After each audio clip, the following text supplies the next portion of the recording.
আমার রাসূলুল্লাহ আব্বা জান ইন্তেকাল হয়ে গেছে।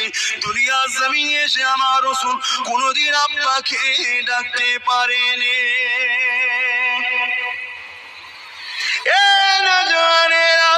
আল্লাহ নবী দুনিয়াতে আসলেন, নবী আমার কোনদিন আব্বার মায়া পেলেন না, আব্বাকে ডাকতে পারলেন না।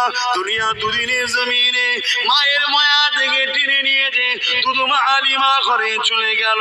দুধুমা হালিমা বড় আদর করে রাসূলকে মানুষ করতে লাগলে। আল্লাহ নবী একটু বড়তে আম্মা আমিনার কোলেতে আসলো। আম্মা আমিনার কোলে কয়েকদিন থাকার পরে আল্লাহ নবী বারবার বলতে লাগে, আম্মা জান প্রত্যেকের আব্বা তাদের বাচ্চাকে নিয়ে আদর করে কোলে করে না, আমি মুহাম্মাদের আব্বা কেন আমাকে ডাকে না, আমাকে কোলে করে কেন নাই না?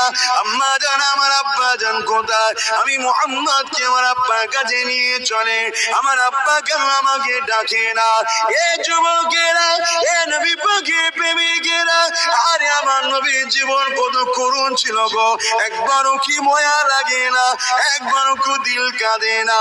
যে নবী আমাদের সব থেকে বেশি প্রিয়, যে নবী আমাদেরকে সব থেকে বেশি ভালোবাসে, কিয়ামতের দিনে মা চিনো চিনবে না, বাপ চিনো চিনবে না, অথচ কিয়ামতের দিনে আমার নবী আপনার নবী চোখের পানি ফেলে কাঁদবে, রাব্বি হাবলি উম্মতি উম্মতি উম্মতি।